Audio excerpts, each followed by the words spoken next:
You're listening to the Schmooze!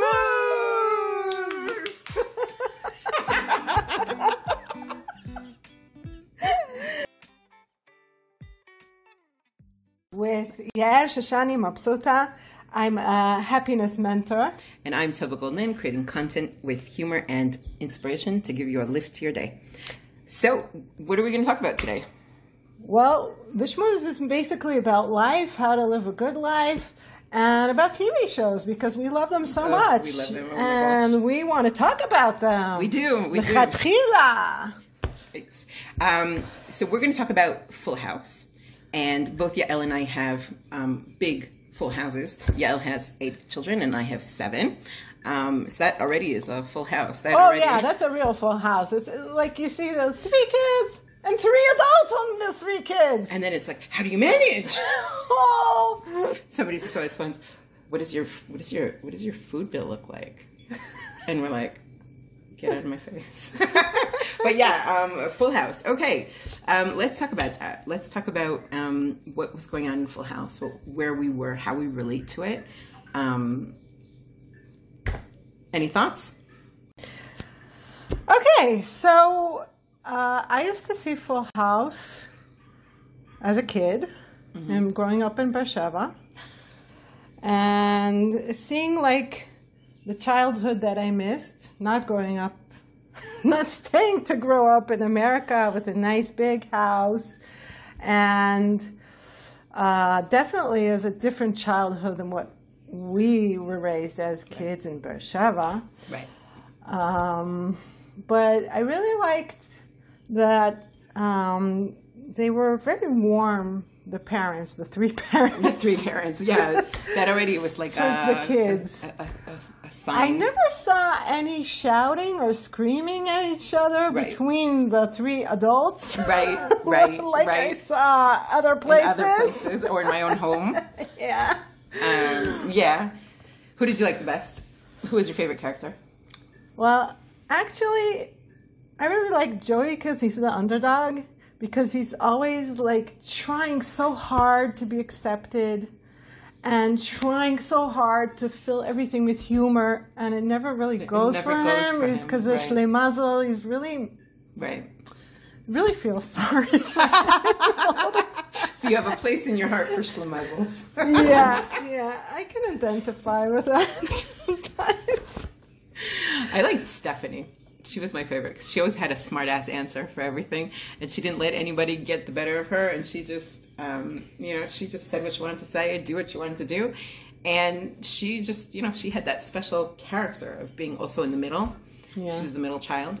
Did you notice that they always had like perfect hairdos? Oh my God. Most of the time? Right? Most of the time? Right. Oh my God. How unrealistic is that? And how many times did what's his name?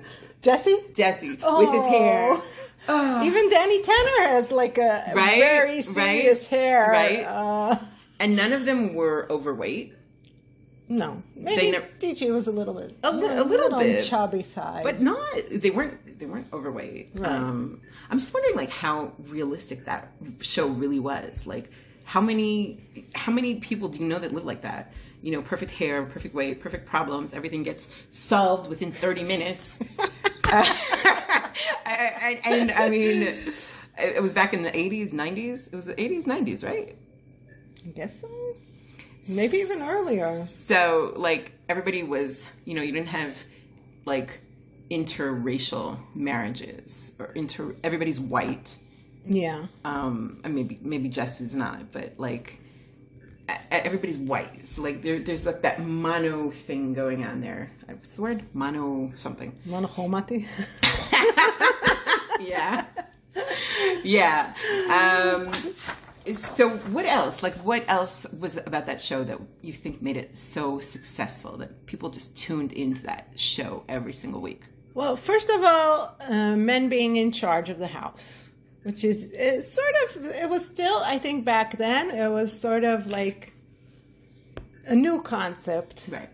Even radical, I would say, because up till then, like, it was only women running the show and the men sitting on the couch. And here you see the guys, like, they have to make dinner, they have to give the kids showers. They have to maybe deal with laundry. However, I don't remember seeing any laundry. I think Danny was like the obsessive laundry king. Okay. But they also had Danny had 3 girls. He had to talk about very uncomfortable subjects with his girls, where normally that would fall to the mother, and all of a sudden he has to step it up. He has to be that person where he says, okay, I'm going to talk to you about, bras and periods and whatever, and all these uncomfortable subjects for men. Yeah. That's very interesting, because it shows that men can actually step up. I used to think that there were men that just didn't know what their kids looked like. You go to the daycare center and the guy just stands there. Oh, he's kind of lost. Give me one that looks like mine. And the mothers, they know when the kid ate. They know when the kid pooped, slept. They know what that kid was wearing. And now, today, it's like a new generation of fathers, I think, that they actually know what their kids look like. They are interested in where they slept, how they slept, if they slept. And it's a new concept. And I think you're right that it started then. That's interesting. That's a very interesting point. The downside of it is like all kinds of weird constellations of families were inspired, I think, maybe by this show. You have this show where it's legit to have 3 grown-ups who they're all the parents. Right. Even when Rebecca, a female, joins them, still she becomes the 4th parent. Right. It's not like there's a mommy and daddy, or even a main mommy and daddy in the show. Except maybe Danny is the main mom, I think. He's like more of a mom than a dad. Right. I think it's nice they, at least on TV, they receive that, added support. Like if you're upset with your father, then you can go and have that extra support coming from somebody else.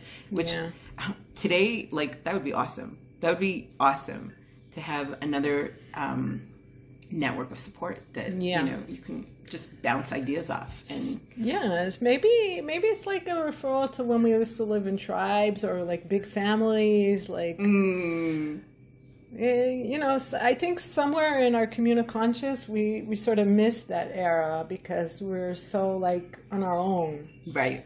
There is a saying that says it takes a tribe to raise a child. Yeah. And I think that's true. I think that there is truth to that. Yeah, you and I both, raising our children here on the yeshuv, so we sort of have like a mini tribe because we have like friends who pitch in after birth, and not only after birth, and different times, and you can take advice from somebody who went that way before you, and lead your path. And show you the way. Right. I like what you're saying, because it sometimes I think when living where we live, it's just so limiting. But there's also the plus side, which you just, We have to tell everybody where we live. We live in Shvut Rachel, which is a teeny tiny yeshuv settlement. North of Jerusalem on Highway 60. It's between, not to scare anybody, but it's between Ramallah and Shechem, Damascus. Is that what it's called in English? Nablus. That's the word. Nablus. Ramallah, Nablus. Yeah, we're hardcore settlers here. But there is something beautiful about a community, even if it's like the same type of people every single day. There is something beautiful about a community, like you said, that you have a community to support you, a community to defend you, a community to protect you, and people who live in a city don't always get that. Right. And that's something very special. I think that's something very unique to a small town, to a small village, and the success of one really raises the success of everybody. Yeah, and we chipped in together. I remember the kaitanot we used to do, how do you say kaitana in English? The camps? The camps, for the girls, we got the parents, each parent did some activity for all the girls, and I was conducting art sessions and ice cream making and cake baking. We have to do that again. Let's do that for moms. Yeah. So, and there's all kinds of stuff like that still going on. I mean, my kids are a little older right now, but there's like Torah study for the kids and stuff like that. How did we get from Full House to Torah study? Huh? We wanted to on the first place. We got there in the end. It's an interesting process how this is always going to come out. But I think they also talked about good, wholesome values. I think that was also an appeal. Like there were other shows where the kids were just total zombies. The parents were total zombies. And there was no educational message. There was no grow up, be a citizen, be a contributing member to the community. There wasn't any of that. It was just, these kids are lazy bums feeding off of their parents, and their parents have no clue as to what to do. And Full House, even though the structure of the family wasn't like normal, so to speak, quote unquote, but there were wholesome, good values there. Right. They were encouraged to work, to contribute, to get good grades, to make something of themselves, not to cheat, not to lie. Yeah, also not to judge by your looks, which is a big issue, I think, in most TV shows. Oh my God, in society. In society, yeah. And that's like something really important that they tackle that again and again. Right. I think also like your place in the tribe or in society, that was also like an important place, like what you said about Joey being the underdog. Like where does everybody fit in? And everybody in the end has their place, even if he's the underdog or the poor person or the whatever. Everybody has their place, and that tapestry woven together, I think is very beautiful, very, very special. Let's talk about like where we would want our kids to be, what we would want our kids to take from those things, from that show.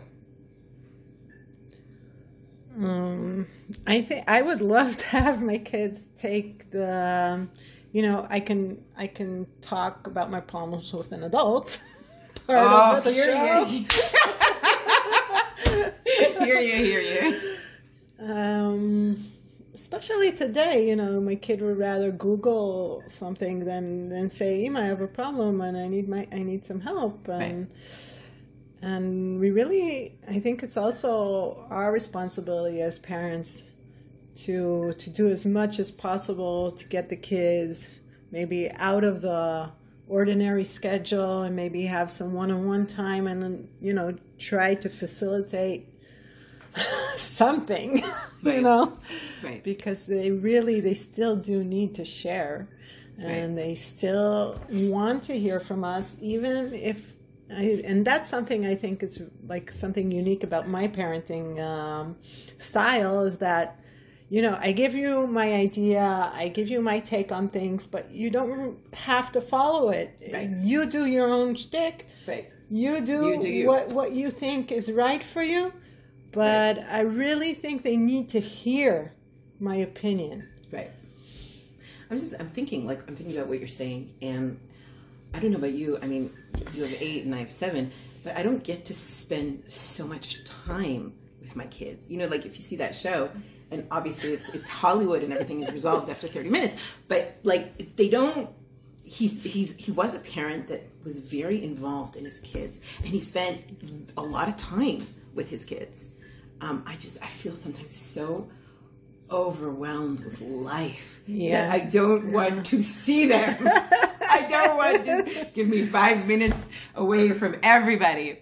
And I think what you're saying has a lot of value because, even though we need time for ourselves, our kids, we have to remember that our kids also need us. And I think that's so important what you said. But the key is, what I feel the key is when you give time to yourself, and you have more of you to give to the kids. I love that's that. Why I have my once a week weekly beach date, and I drive an hour and drive an hour back, and I have my psychologist there right there on the beach, inside the beach. I love that. It's so important. I've been going through this process also where, you have a cup and everybody drinks from your cup, and eventually your cup gets empty. And so you have to keep filling your cup in order, that kiddish cup where it goes like into 8, and it spouts out, right? So like in order for you to get to have like that spouting out stuff, even if it's just wine, forget about the like water, forget about the wine. But like even if it's just water, you need something in your own cup to fill your own cup, and then you can spill out to everybody else. Yeah. And with so many demands on our time, I think it's so important to take time for yourself. Right. Like what you said. And when you take time for yourself, so then like taking time for the kids, it's not going to be like on the TV show, okay? Spoiler alert, it's never going to be like on the TV show. What are you telling me? Oh my God. What? Life isn't like television. Oh my God. I think I'm going to have to go into therapy for that one. Maybe you'll have like 5 minutes when you're driving your kid up to school because he forgot to wake up on time. But those can be really meaningful 5 minutes. Totally. And we should appreciate the moments that we have. Right. Sometimes I imagine that I'm in a TV show of my own life.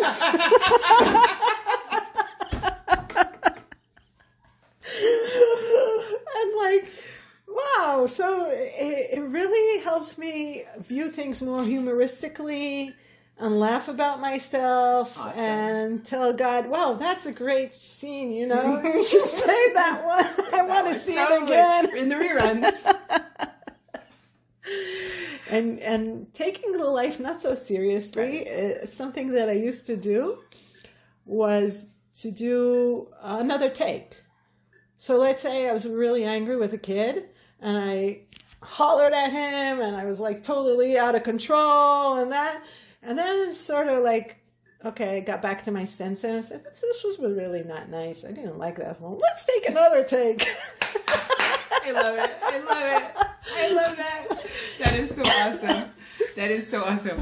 I think another thing that, through this conversation is coming up is that, normal. What's normal? Like yesterday I went with my 2 older kids and we were just going from bench to bench to bench to bench to bench to bench. And it was fine. We were all having a great time.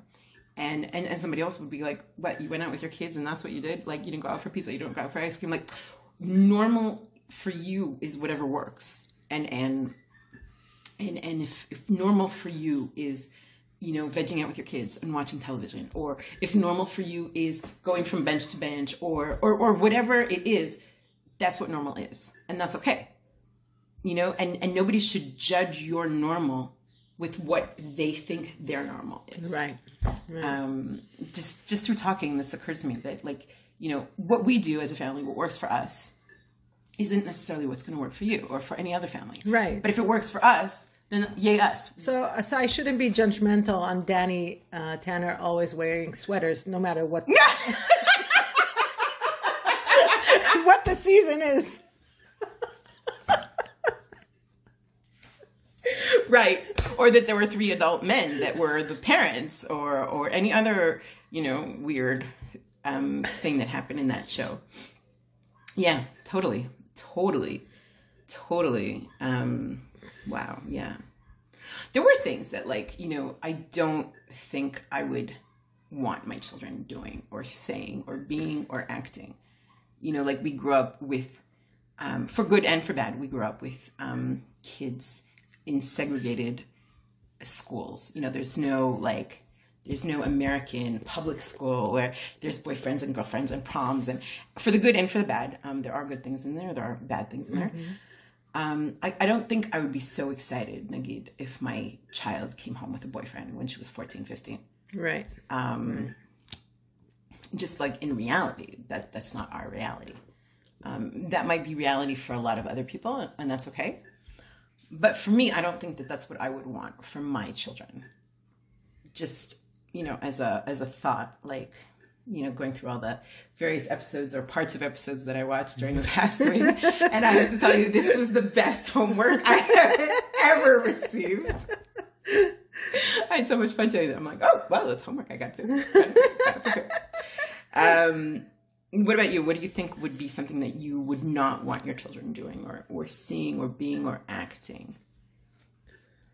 Well, I do trust my children that they have like, that they could decipher what's right and wrong. So, there's this whole issue about, do you let your kids watch TV shows at all? Mm-hmm. Do you recommend them for them? And, okay, so like in this show, there isn't a lot of, not being respectful for the law, but there is here and there. Okay. But I think you can trust your kids to understand what's right and wrong, Totally. I think so, yeah. So, like, I give them complete trust that they know what to take and what not to take. Because I think even though, like, TV shows have a great influence on me, still, the family values, the Torah values that I raise my kids, I think they're much stronger because TV is always inside the box. I love that. I love that. It can impact you emotionally, but you can never taste the food on MasterChef or any cooking show that you know. Right. And I think real life has a stronger impact. Seeing the way your parents treat each other, seeing how the values that your parents live, not talk about, but actually live. If they see us, let's say, complimenting each other. So they know how important it is to give in a good word. Totally. Yeah. And, if we're going to orient it a little bit on Judaism. Yeah. Like what you see on television is not, like what you said, it's not real. And you have to have that ability to take from television the good and the bad, and know, to sift through it, that, my life is not going to be like that. Yeah. And your life is not going to be like that. And most people's life is not going to be like that. And, there has to be some sort of like indicator or moral compass. I think that's the word. A moral compass that guides you, that says, okay, this is what I'm going to take, and this is what I'm going to tell my children. Please don't take this, because this is not a value that we hold on to. This is our value that we want.